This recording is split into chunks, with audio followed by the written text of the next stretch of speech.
আসসালামু আলাইকুম। আমাদের দেশের পার্লামেন্টে পেট্রোলের অভাব নেই, কিন্তু পেট্রোল পাম্পে পেট্রোল পাওয়া যাচ্ছে না, সারি বাই সারি লাইন লেগে আছে। মানুষের দুর্ভোগ কে দেখে? দেখার মতো কেউ নেই। একদিকে পেট্রোল নেই, সংসদে বড় বড় কথা বলছে জ্বালানি মন্ত্রী, বলে পেট্রোলের অভাব নেই। আজ আপনাদেরকে দেখাবো আমার গাড়িতে পেট্রোল লোড করে দেখাবো। আমি যেখানে আছি সেখানে পেট্রোলের কোনো অভাব নেই।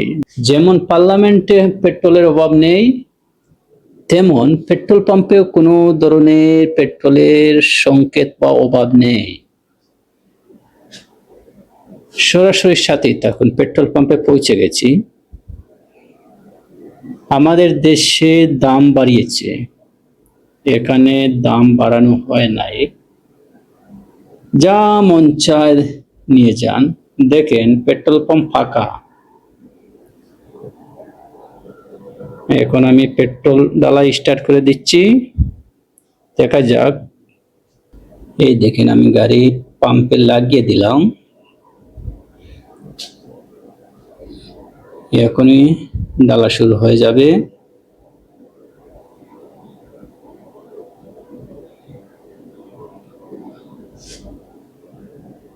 আমার অলরেডি ডালা শুরু হয়ে গেছে।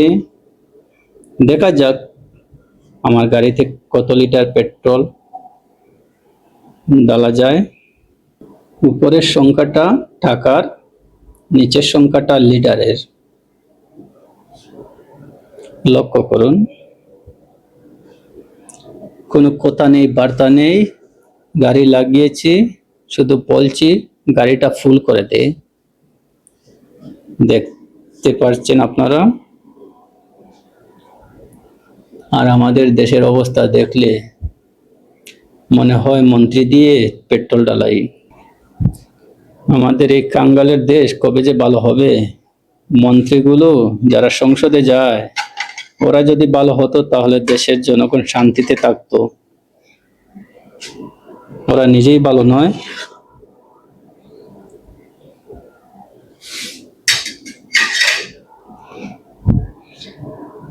দেখা যাক কত লিটার রিজার্ভ হয়। উপরের সংখ্যাটা টাকার, নিচের সংখ্যাটা লিটারের। আমার গাড়িতে কত লিটার যাচ্ছে, নিচের সংখ্যা।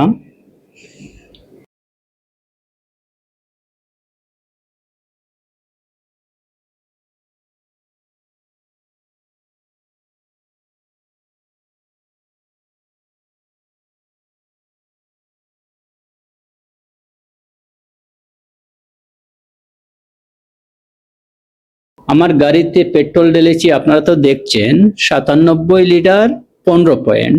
এখানে স্থানীয় টাকার হিসাবে রিয়াল আসছে 199 রিয়াল 18 পয়সা। ভালো থাকেন, সুস্থ থাকেন, আল্লাহ হাফেজ।